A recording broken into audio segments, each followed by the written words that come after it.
할렐루야, 할렐루야. 2020년도 7월 첫째 주일이고 2020년도 절반이 지난 후반전의 첫째 주일입니다. 오늘 우리는 맥추절로 지키면서 오늘 첫 것을 우리 하나님 앞에 드리고 또 새롭게 후반전 하나님이 승리해 줄 걸 기대하는 이 벅찬 축복의 주일이 바로 주인공이 여러분 되기를 주님의 이름으로 축원합니다. 우리 옆에 분 뒤에 분 얼굴 한번 이렇게 보시면서 화이팅 한번 외칩시다. 옆에 사람 뒤에 사람 보면서 시작, 화이팅. 그렇게 화이팅 해가지고 되겠습니까? 주먹을 좀 딱 쥐시고 다시 한번 시작.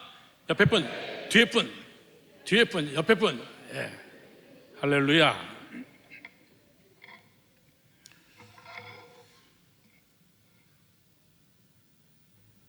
사람은 누구든지 다 마찬가지지만은 저도 정말 잘 살고 싶습니다. 아멘 한번 해주시죠. 정말 잘 살고 싶습니다.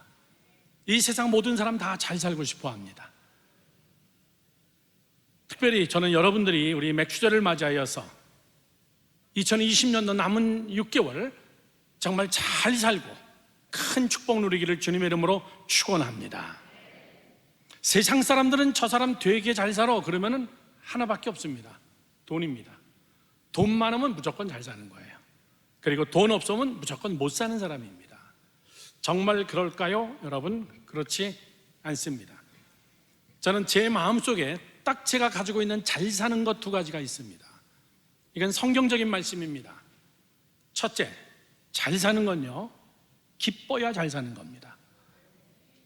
아멘이시죠? 동의하시죠, 여러분? 많이 가졌어도 기쁘지 않으면은 여러분 다 소용없는 거예요. 저는 뉴욕에서 많이 가졌는데 기쁘지 않은 사람들을 많이 봤습니다. 사람마다 다 다르지만은 제가 아는 우리 교회 속해 있는 권사님 한 분은 자녀가 교도소에 들어가 있습니다. 그것도 아주 흉악한 살인범으로. 그런데 걔가 죽이지 않았습니다. 그냥 그 옆에 있다는 사실로 공범으로 15 to life 15년서부터 무기징역을 받은 거예요. 고등학교 때 들어간 그 학생인데 우리 권사님은 뭘 먹어도 맛있지가 않다 그래요. 교도소에 들어가 있는 자식이 생각나서. 어디 관광지에 가도 기쁘지 않다 그럽니다. 내가 이거를 기쁘게 누리는 것 자체가 마음에 부담이 된대요. 그 자식은 지금 정말 태산 같은, 공 같은, 짐승 같은 굉장히 많은 그 범죄자들 속에서 고등학교 애가 들어갔으니 얼마나 놀이개감일까. 밤에 잠을 못 잔다 그래요. 여러분, 기쁘지 않으면 다 소용없어요. 많이 가져도 소용없고요, 풍족하다 그래도 다 소용없습니다. 잘 사는 사람은 그게 중요한 게 아니라 내 안에 기쁨이 있는 거예요. 믿으시면 아멘. 그런 기쁨, 우리 주님께서는 내가 너희에게 평강을 주노라, 내가 너희에게 기쁨을 주노라, 세상이 줄 수 없는 기쁨을 너희에게 준다. 하박국 선지자는 그 기쁨을 이렇게 표현합니다. 비록 무화과 나뭇잎이 열매가 없고 포도나무, 감람나무 열매가 없어도, 그리고 외양간에 송아지가 없고 다 빈털터리인 것 같아도 나는 여호와로 인하여 기뻐하고 즐거워하리로다. 그 기쁨은 뭐냐면 하나님이 주시는 기쁨이에요. 기쁨의 근원 되시는 예수. 오늘 이날 이 시간 우리 맥추절을 맞이해서 여러분 안에 기쁨이 넘치기를 주님의 이름으로 축원합니다. 그게 잘 사는 거예요. 두 번째 잘 사는 건요, 남을 잘 살게 하는 사람이 잘 사는 겁니다. 내가 잘 사는데 내가 잘 살기 위해서 많은 사람이 피 흘리고 죽어 있다면 그 사람 잘 사는 거 아니에요. 생존 경쟁의 시대입니다. 맞습니다. 그래도 진짜 잘 사는 사람은 나도 잘 살지만은 저도 잘 살게 만드는 사람입니다. 남을 잘 살게 만드는 자들. 그 기쁨은 이루 말로 할 수 없습니다. 나 혼자 실컷 먹고 배부르고 그것이 잘 사는 것이 아니라 나도 함께 내 주변 사람을 같이 함께 잘 살게 만드는 것. 여러분, 이게 맥추절의 축복이 되기를 주님의 이름으로 축원합니다. 축원합니다. 옆에 사람에게 우리 한번 눈으로 인사합시다. 잘 삽시다. 시작. 잘 삽시다. 예. 여러분 정말 우리 잘 살아요. 2020년도 정말 잘 살기 바랍니다. 맥추절에 지난 주일날 그 의미가 뭐냐, 왜 첫 것을 하나님 앞에 드려야 되냐, 맥추절의 중요성이 뭐냐, 지난 주일날 말씀드렸습니다. 오늘은 하나님은 그냥 두리뭉실하게 맥추절 지켜라, 그러면 내가 너희들에게 복을 줄게, 첫 것을 하나님 앞에 바쳐라, 이 정도로 하나님은 절대 얘기하지 않습니다. 하나님은 굉장히 섬세하십니다. 하나님은 굉장히 여러분 꼼꼼하십니다. 그분의 혈액형은 A형일 겁니다. 꼼꼼하시고 세심하시고 잘 삐지시고, 요렇게 지켜라 딱 얘기합니다. 그러면 내가 너희에게 요렇게 복을 줄게. 항상 두리뭉실하지 않은 섬세한 하나님의 말씀.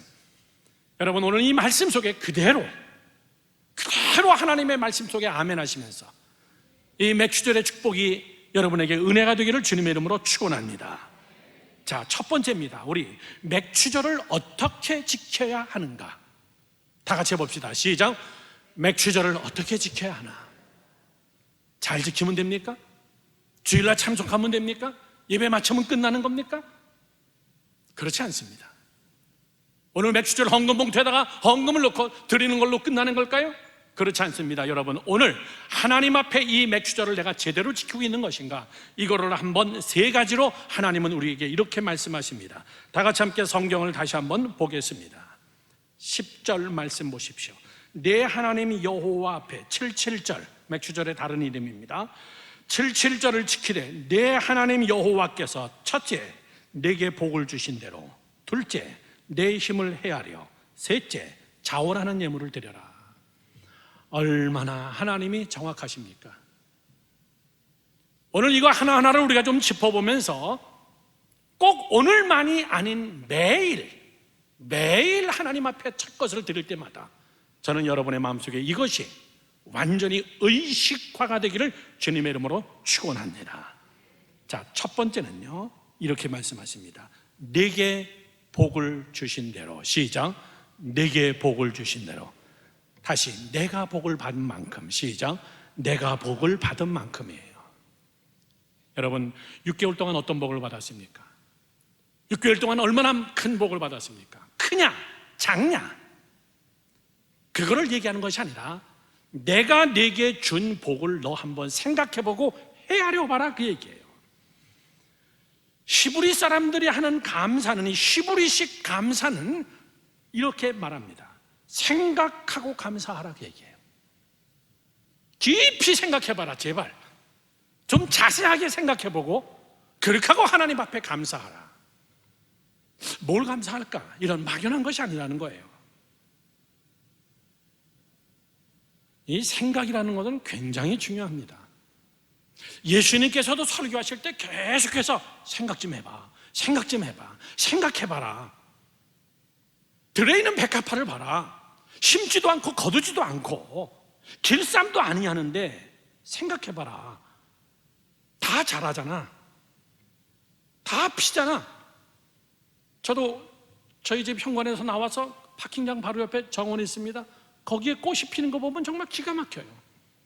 거기다가 제가 물 한 번 준 적 없어요. 비료 한 번 준 적 없습니다.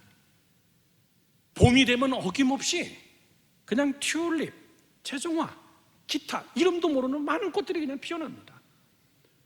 그리고 시간이 지나면 다 죽습니다.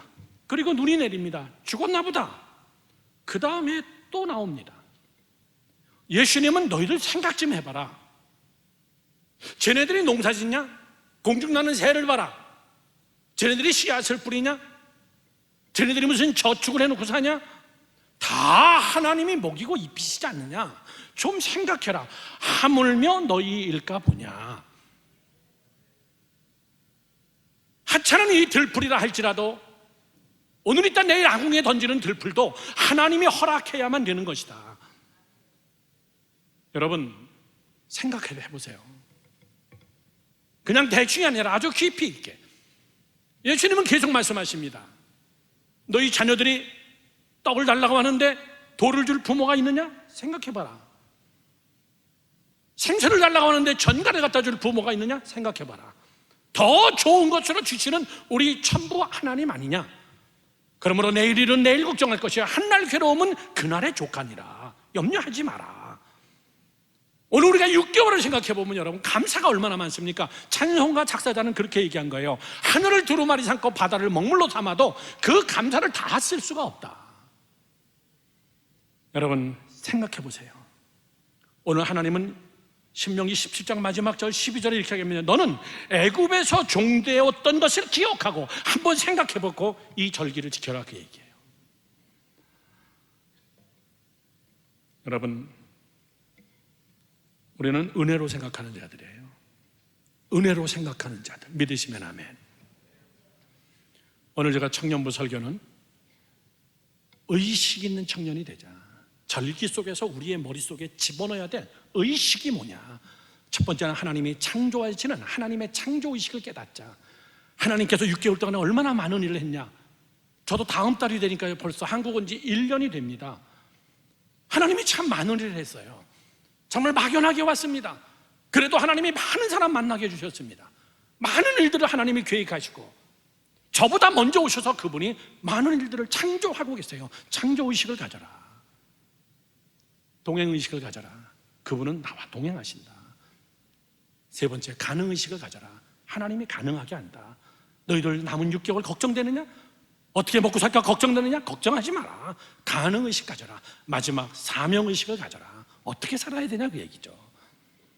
사랑하는 성도 여러분들, 저는 먼저 여러분들에게 가장 쉽게 어디서부터 감사를 시작하냐면요, 무엇부터 찾아봐야 되냐면은 통장 열고서는 얼마를 더 벌었냐, 내가 저 사람보다 더 잘 사냐 못 사냐, 많이 가졌냐 적게 가졌냐, 더 많이, 이런 양을 얘기하는 게 아니라 지금 내가 누리고 있는 것이 뭐냐, 그 얘기야. 내가 지금 누리고 있는 것이.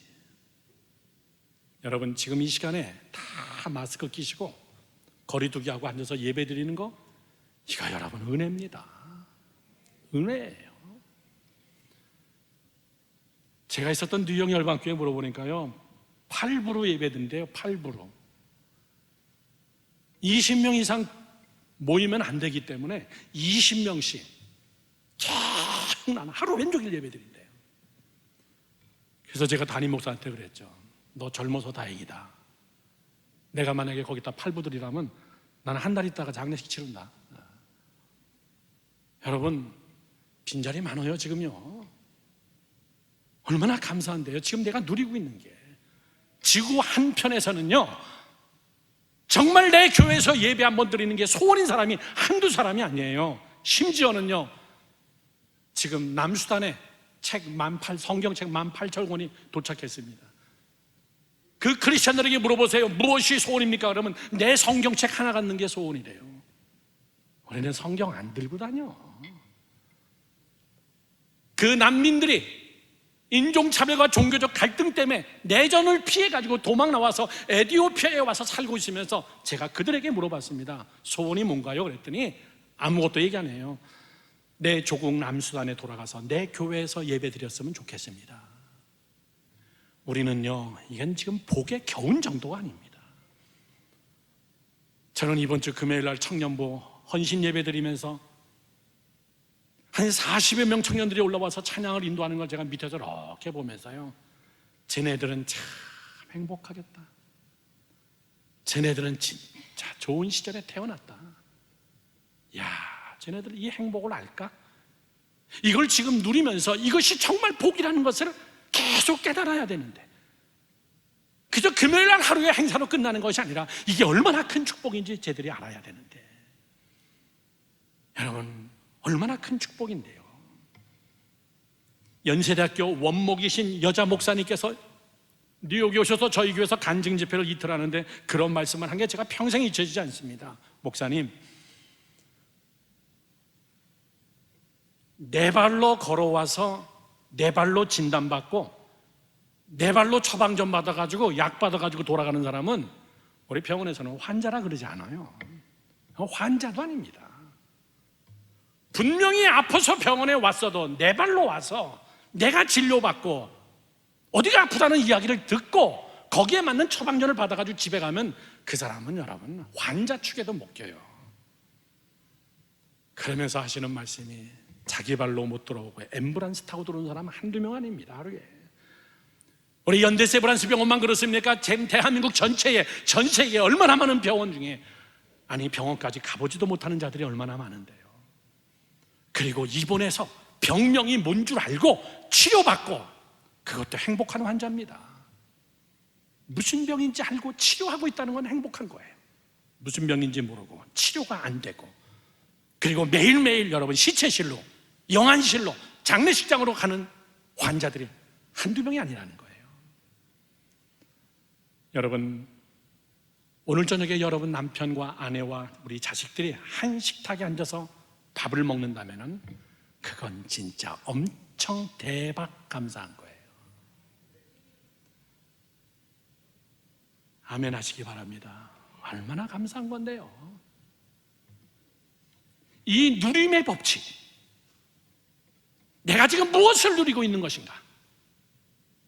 이 좋은 성전에서 사랑하는 식구들과 같이 함께 애들 저 밑에서 예배드리며 금요일날 왔던 일본 선교사님 애들한테 제가 물어봤어요. 야, 너희들 일본 많이 갔다 왔지? 이제 완전히 일본 가서 살아야 될 텐데 일본이 좋냐 한국이 좋냐 그랬더니 반반이요 그러더라고. 왜? 일본 학교 가서 일본말로 어떻게 공부하나 벌써부터 걱정하고 있어요. 그런데 여기서 우리가 집회하는 동안 그 자녀 둘이 별빛 예배 내려갔어요.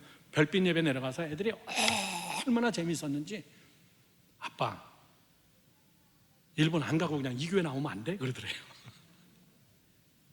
여러분 얼마나 행복한데요 우리 자녀들이요.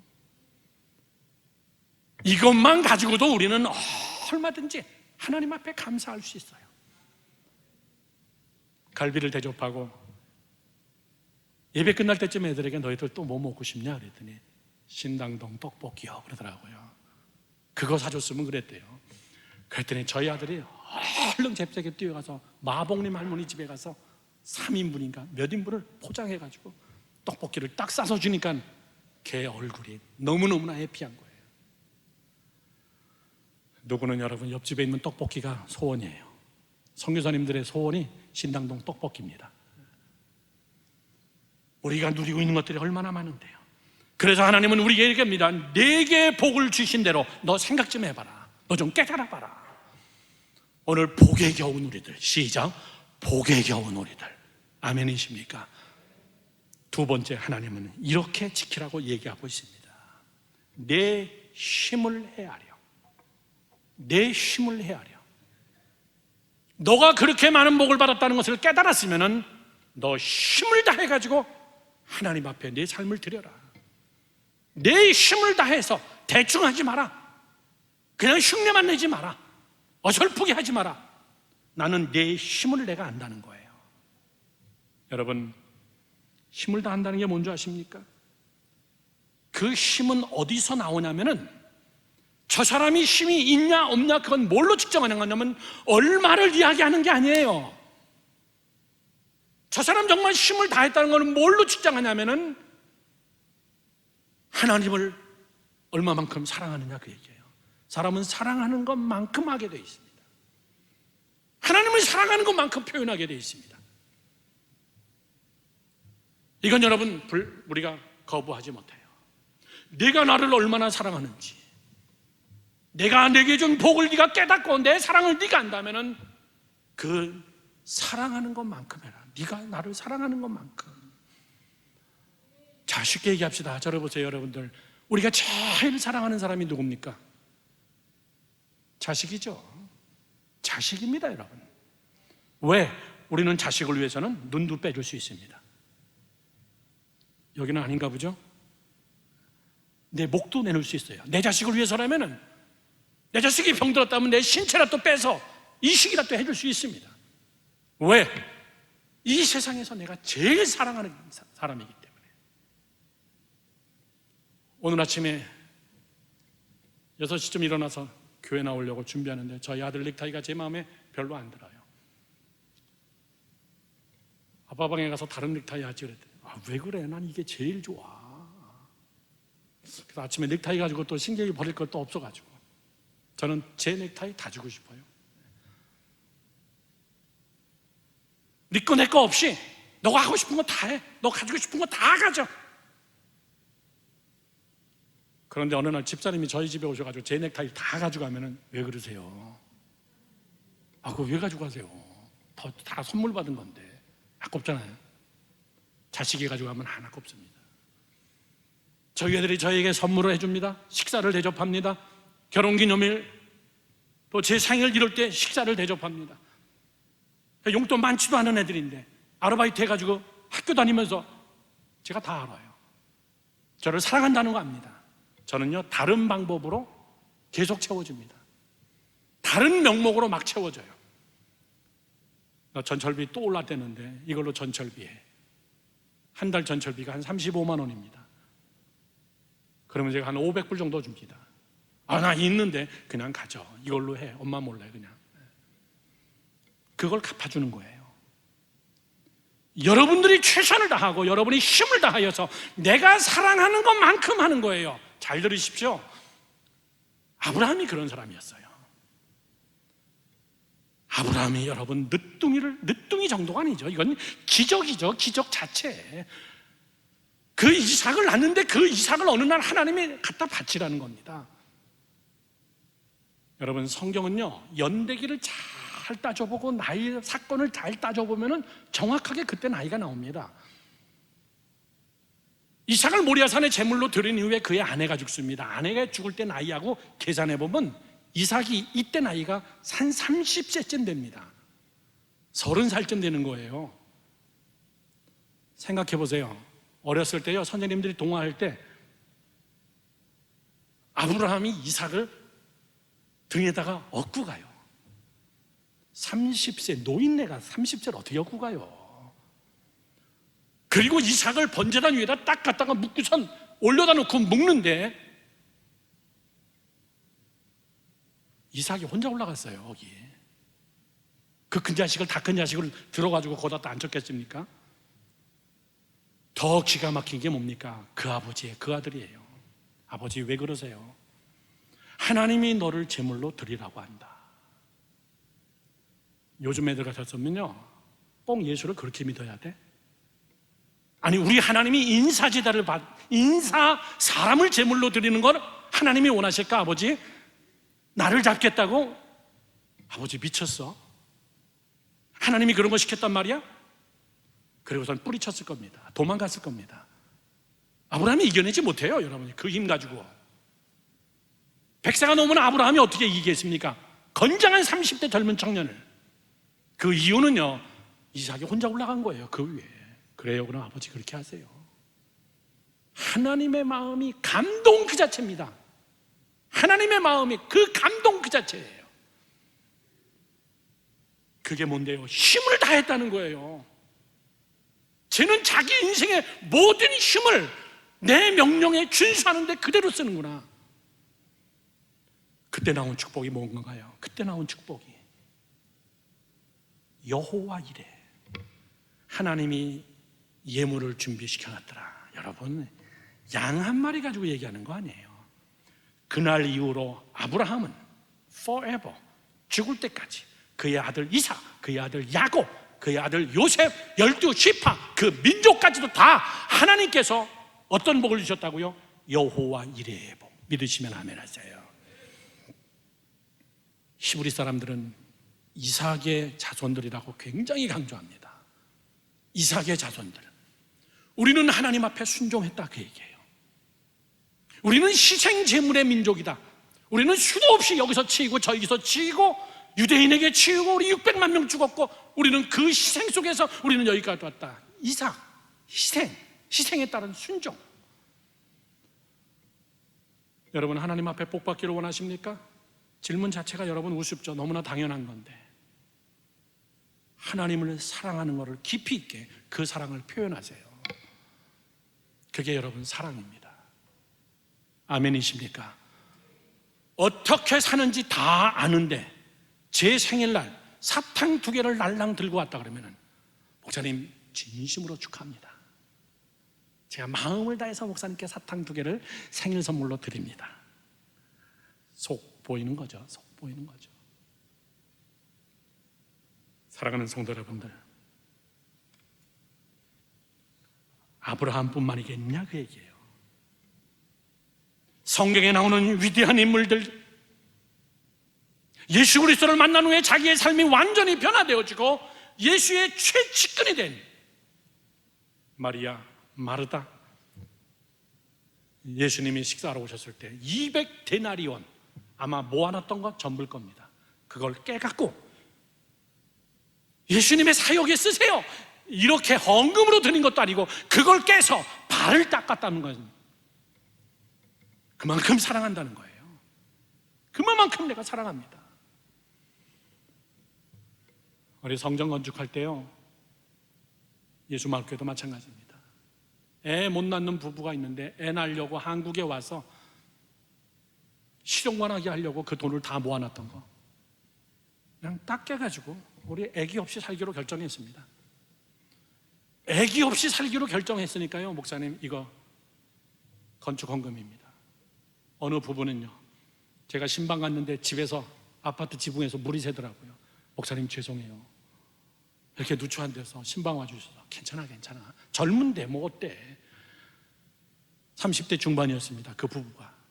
지금은 권사님이시지만은 성전 건축한다 그러니까 그동안 모아놨던 거, 부부가 이민 와가지고 집 살려고 모아놨던 거, 그거 아깝지 않게 그냥 다 드리더라고요. 그냥 살만합니다. 계속 여기서. 여러분, 돈의 양을 얘기하는 게 아니라 사랑의 농도를 이야기하는 거예요. 물질이 있는 곳에 내 마음이 있느니라. 그래서 하나님은 우리에게 이렇게 얘기합니다. 내 힘을 헤아려서 하라.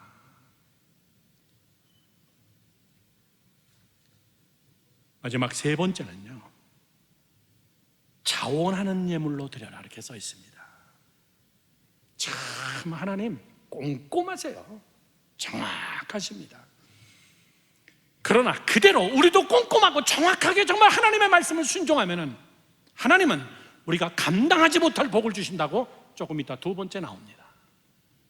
여러분이 대충 하시면 하나님도 대충 하십니다. 여러분이 눈가림하시면 하나님도 눈가림하십니다. 여러분이 대충 립서비스 하시면 하나님은 여러분의 기도를 다 립서비스로 듣습니다. 왜? 하나님은 우리가 하는 그대로 해주시는 하나님이시기 때문에. 얼마나 공평하신 하나님이십니까? 너는 자원하는 예물로 드려라. 잘 들으십시오. 오늘만이 아니라 우리가 예수 믿을 때 끝까지 예물은 자원하는 힘이 있어야 됩니다. 자원. 이 자원은 무엇을 근거로 하냐면은 내 힘을 다하는 것은 내가 얼만큼 사랑하느냐 이거고요. 자원하는 것은 뭘로 증명하는 거냐면 내 속에 기쁨이 있냐 그 얘기입니다. 그건 누가 제일 잘합니까? 자기 자신이 제일 잘합니다. 내 속에 정말 기쁨이 있냐 이 얘기예요. 기쁨이 없으면 그건 억지로다 그 얘기죠. 그건 자원하는 것이 아니다 그 얘기죠. 하나님 앞에 두들겨 맞을까 봐 그냥 내가 예배를 드리고 하나님 앞에 헌신하는 이런 자원의 문제라는 것을 내가 누구보다도 더 잘합니다. 그래서 너는 하나님 앞에 자원하는 예물로 하나님 앞에 드려라. 정말 그 안에 기쁨이 있느냐 그 얘기예요. 기쁨이 그 안에 있느냐. 하나님을 만홀히 여기지 마라. 만홀히 여김을 받지 않는 하나님이시다. 사랑하는 성도 여러분들, 대표적인 사건이 어저께 성경 공부 시간에 제가 조금 앞을 이야기했지만은 가인과 아벨의 살인 사건이 그겁니다. 가인하고 아벨하고 하나님 앞에 제사를 드렸습니다. 아벨은 정성껏 양을 잡아서 하나님 앞에 드렸습니다. 가인도 정성껏 곡물을, 농사꾼이었나 보죠? 곡물을 베서 하나님 앞에 드렸습니다. 그런데 웬걸 하나님께서 아벨 것만 딱 받고 가인 거는 쳐다보지도 않는 거예요. 그래서 가인이 기분 나빠서요. 왜 내 거 안 받고 동생 것만 받습니까? 하나님이 압니다. 너도 알잖아 그 얘기예요. 그리고 자기 동생을 돌로 쳐서 죽여버려요. 완전 범죄인 줄 알고 숨겼는데 하나님이 다 알아요. 그리고서는 하나님은 가인과 이렇게 대화를 합니다. 창세기 4장 7절 말씀을 보겠습니다. 내가 선을 행하면 어찌 낯을 들지 못하겠느냐? 내가 선을 행하지 아니하면 죄가 문 앞에 엎드려 있느니라. 너 죄를 다스려라. 저를 보세요. 다시 한번.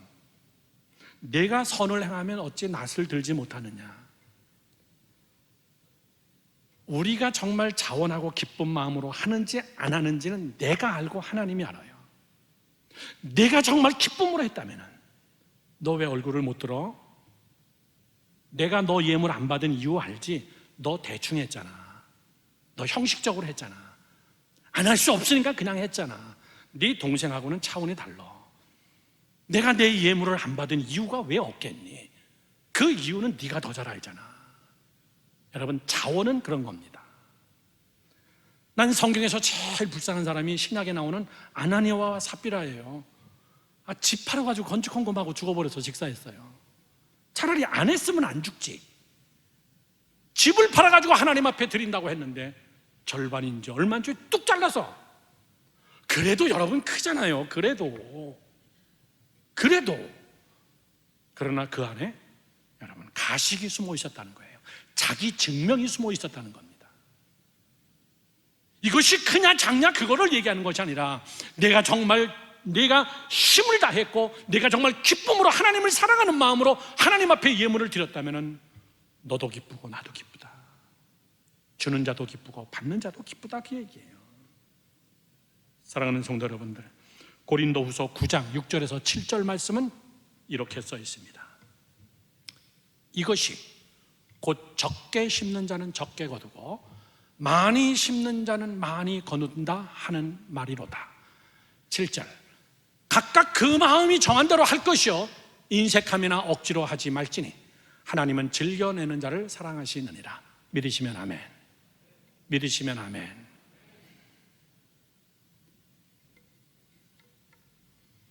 제가 지난주에도 설교 시간에 잠깐 예화로 얘기했지만은요, 네팔이 지금 자살 인구가 막 엄청나게 막 올라가고 있습니다.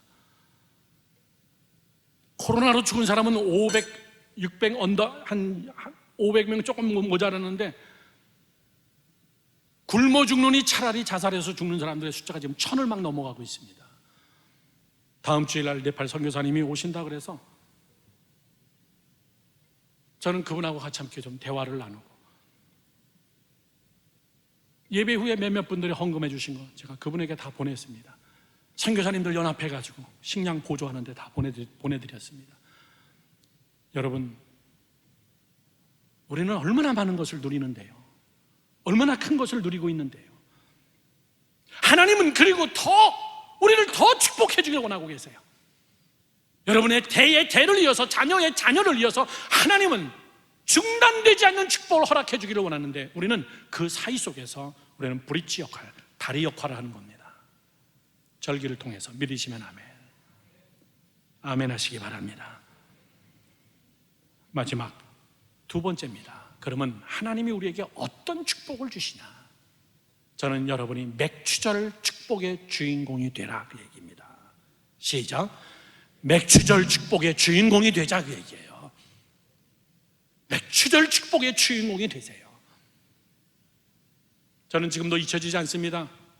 유학 왔던 젊은 부부가 결혼하고 미국에서 자식을 낳고 살기 시작하니까 유학한 꿈도 못 꾸고 그냥 먹고 살기 바빠가지고 결혼한 부부가 참 어렵게 생활했습니다. 집에 신방 가보면 그저 4시에 앉아가지고 애하고 같이 앉으면 서로 무릎이 닿을 정도에서 예배드렸어요. 그래서 한국에서 라면 이런 걸 수입해다가 그저 트럭 하나 자기가 끌고 다니면서 각 가게마다 라면을 공급해주고 그게 전부였어요. 목사님 기도해 주세요. 그래 내가 한번 갈게요. 목사님 오지 마세요. 제발 오지 마세요. 왜? 그리고 제가 불시에 찾아갔습니다. 가봤더니 폐허가 된 건물에 바닷가 바로 옆에 창문도 다 깨지고 남들이 안 쓰는 빈 웨어하우스, 뭐죠? 창고 한쪽 구석에 자기 아내와 같이 함께 옛날에 우리가 쓰던 석유난로 그거를 피워놓고선 거기서 라면 끓여 먹으면서 남편 어디 갔어요? 그랬더니 배달 나갔어요 그러더라고요. 이야, 정말 터지게 고생하는구나. 그냥 한국 돌아가지 말이 여기까지 나오는데 무시하는 것 같아가지고 말은 못하고 정말 간절히 축복해줬어요. 그랬더니 이 사람들이 마음속에 첫 것, 목사님, 그러면서 헌금 봉투를 주는 거예요. 이번 주 첫 매상이에요. 매주마다, 매일마다 첫 것을 하나님 앞에 구별하면서. 여러분, 중간 생략, 그분이 지금 어마어마한 비즈니스를 합니다. 컨테이너로 음료수 일체, 한국 최고의 음료수들을 수입해서 그걸 미국 전역에다가 배급하고, 남미 쪽에 전체 다 배급하고, 유럽 쪽으로 배급하고, 라스베가스에서 음료수 쇼를 하면은 이분이 나가서 한국 음료수 전체를 다 프레젠테이션하고 컨테이너로 팔아요. 컨테이너로. 얼마나 부자 됐습니까? 이분이 정기적으로 라스베가스 쪽 가면 자기네 물건을 전시하는 게 아니라 TV 한 대 갖다 놓고, 제가 아프리카다 우물 봤던 거 그거를 방송해줘요. 그거를 물하고 음료수하고 맞는 것 같아가지고, 목사님, 제가 매년마다 우물 팔게요. 매년마다 1,000만 원 이상씩 우리 회사 이름으로 헌금할게요. 목사님이 우리 가게 오셔가지고 그 추운 날, 그 겨울에 바닷가 옆에, 브루클린 바닷가 옆에서 그 석유골로 앞에서 같이 함께 라면 끓이면서 기도했던 거 저 평생 잊지 않습니다. 목사님, 여러분, 하나님은 거짓말하지 않습니다. 맥추절의 축복을 누리는 자들을 저는 많이 봤습니다. 오늘 오후에 청년들에게 제가 설교하고자 하는 것은 의식화예요. 너 그거 의식화가 돼야 된다. 첫 것을 바치는 거 완전히 머리에 의식화가 돼야 된다. 하나님이 나와 동행하고 창조의식, 거룩의식, 사명의식, 가능의식, 이게 머리에 팍 배야 된다. 젊었을 때부터. 여러분, 하나님이 우리에게 무슨 축복을 주신다 그랬습니까? 2가지 축복입니다. 이 맥추절의 복은 성경에 분명히 써 있습니다. 제 얘기가 아니에요. 잠언 3장 9절에서 10절 말씀을 다 같이 함께 봅니다. 내 재물과 내 소산물의 처음 익은 열매로 여호와를 공경하라. 그리하면은 내 창고가 가득히 차고. 첫째 복. 2번째 복, 시작. 내 포도즙 틀에 새 포도즙이 넘치리라. 아멘이십니까? 이 2가지 복을 주시겠다는 거예요. 누가? 여러분의 첫 예물을 받으신 하나님께서 그건 내가 반드시 갚아주마. 첫 번째가 뭐라고요? 창고가 차고 넘치는 복이에요. 다 같이 시작. 창고가 차고 넘치는 복입니다. 이걸 다른 말로 얘기하면요, 저를 보세요. 쌓이는 복이다, 그 얘기입니다. 상당히 열심히 비즈니스 하는데, 상당히 열심히 사업하는데 쌓이지 않는 사람들이 있어요. 잘해야 본전치기. 얼마나 힘드세요? 잘해야 본전치기. 그것도 다행 아니에요? 열심히 했는데 뒤로 미죠. 앞에는 분명히 수입이 많습니다. 앞으로 돈 벌고 뒤로 미친다, 우리가 그런 얘기합니다. 뒤가 터졌어요. 그거 하나님이 막아줘야 됩니다. 아멘 하세요. 내 창고가 차고 넘칠 것이다. 새 나가지 않게 해주겠다, 그 얘기예요. 사고, 질병, 도둑, 재난, 사기당하고 이런 것들이 그냥 나가는 거예요. 예상하지 못했던 것들이 그냥 막 줄줄줄줄 새버리는 겁니다. 너 내게 첫 예물을 드려라. 사랑하는 성도 여러분들, 우리가 그걸 몰라요. 앞에 들어오는 것만 생각하지. 뒤를 막아주시는 하나님, 하나님이 솔로몬이 성전 건축했을 때 하나님이 솔로몬에게 찾아와서 이렇게 얘기합니다. 솔로몬아, 너 참 수고 많이 했다. 내 아버지 대에 이어서 내가 이 어마어마한 아름다운 성전을 건축했구나. 내가 이곳에 내 발을 두고, 거기에 딱 발을 두고 지켜주겠다는 거예요. 내 눈을 이곳에 두고, 하나님의 시선이 이곳에 있고, 내 이름을 이곳에 두고 내가 자존심을 걸고 너를 지켜줄게. 거기서 끝나면 좋은데, 그러나 내가 하나님의 말씀을 준행하지 않으면은 내가 하늘의 문을 닫아버리고 비 안 오면 끝나는 거예요. 메뚜기와 각종 벌레들이 와서 내 식물을 갉아먹을 것이고. 여러분, 나는 많이 봐요. 뒤를 갉아먹는 거, 앞에서 돈 벌었는데 뒤에서 갉아먹는 거. 하나님이 주시는 복이 바로 이 복이에요. 시편 127편 1편이 얘기하는 것이 그 말입니다. 여호와께서 집을 세우지 아니하시면 세우는 자의 수고가 헛되고, 여호와께서 성을 지키지 아니하시면 파수꾼의 경성함이 다 허사로다. 네 집 네가 짓는 것 같냐? 네 집을 네가 지킬 것 같냐? 천만의 이야기. 내가 해줘야 돼. 내가 해줘야 돼. 저는 여러분들에게 이런 복이 있기를 주님의 이름으로 축원합니다. 중국 속담에 그런 속담이 있습니다. 조그만 부자는 성실로 만들어지고 큰 부자는 하늘에서 내린다. 진리입니다. 성경에 나오는 이야기예요. 사실은요. 조그만한 부자는 열심히 하면 돼요. 그런데 진짜 큰 부자는 하나님이 딱 허락해야 돼요. 내가 부어줘야 된다, 그 얘기예요. 그런 욕심을 가지세요. 아멘이십니까? 이 맥주절을 통해서 그런 거룩한 욕심, 하나님 정말 그런 복 받고 싶습니다. 그 복의 주인공이 되고 싶습니다. 두 번째는요, 이런 복을 준다고 그랬습니다. 새 포도즙이 넘치는 축복. 시작. 새 포도즙이 넘치는 축복. 옛것을 소비하며 까먹는 인생이 아니라 매일매일 저축되어지고 새 것이 쌓이는 자. 시편 1편은 그 복을 이렇게 얘기합니다. 복 있는 사람은 시냇가에 심은 나무가 시절을 쫓아 열매를 맺나니 올해 농사대로 또 열리고, 올해 농사 망쳐가지고 작년 거 까먹는 거 아니고, 올해 사업 열심히 했는데 안 돼가지고 작년에 재작년에 벌었던 거 다 까먹고 앉아있는 그런 여러분, 우리의 삶이 아니라 내 손으로 되는 것을 내가 축복해주고, 올해 네가 수고했으면 올해 새 포도즙에 열매가 맺히는 것을 네가 먹을 것이다, 그 얘기예요. 사랑하는 성도 여러분들, 이런 자가 누굽니까? 성경의 대표적인 인물이 요셉입니다. 요셉의 아버지 야곱이 먼 훗날에 죽을 때 자기 아들들을 쭉 앉혀놓고 머리에 손을 얹고 안수기도 하는데, 요셉에게 기도하는 기도는 지금 찬양으로도 많이 불러요. 기가 막힌 축복입니다. 뭐라고 여러분은 하던가요? 창세기 49장 22절 말씀에 이렇게 써 있습니다. 요셉아, 너는 요셉은 무성한 가지 곧 샘 곁에 무성한 가지라. 그 가지가 담을 넘었도다. 무슨 말이죠? 복이 막 넘쳐 흐른다, 그 얘기예요. 내 후손은 앞으로 복이 막 넘쳐 흐를 거야. 네 담장 넘어서까지도 막 계속 넘쳐 흐를 거야. 네 후손 대대로 내가 손으로 하는 일들마다 내 창고만이 아니라 내 담장 밖에까지 막 차고 넘칠 거야. 아멘이십니까? 여러분, 결론을 맺습니다. 이렇게 기도하세요. 이렇게, 반드시 이렇게 기도하세요. 하나님, 내가 복의 대상이 아니라 복의 통로가 되게 해주세요. 믿으시면 아멘. 하나님, 그냥 나 하나 복 받고 끝나는 게 아니라 내가 복의 통로가 되어서 나를 통해서 복이 막 사방으로 흘러가게 해주세요. 크게 아멘 합시다. 여러분, 더 구체적으로요, 하나님, 우리 공장에서 일하는 사람이 한 3,000명 되게 해주세요. 우리 직원 내가 3,000명 먹여 살릴게요. 먹여 살리는 겁니다. 3,000명 정도 직장 내 종업원들 통해 가지고 돈 좀 많이 벌게요. 똑같은 기도인데 여러분, 달라요. 뭐가 다릅니까?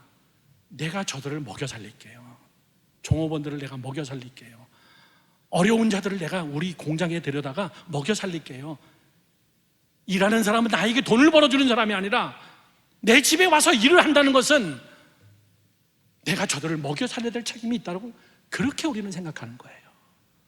하나님, 한 3,000명 먹여 살리게 해주시든가 한 10,000명 먹여 살리게 해주시든가, 하나님, 그게 담장 넘어 뻗은 가치입니다.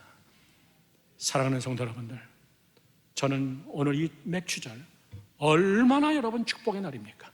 하나님이 여러분에게 축복을 부어주려고 준비하고 있는 날이고, 그리고 오늘만이 아닌 남은 6개월 하나님은 여러분의 삶 속에서 더 큰 축복을 우리 추수감사절에 간증으로 넘치기를 주님의 이름으로 축원합니다. 축원합니다. 기도하겠습니다.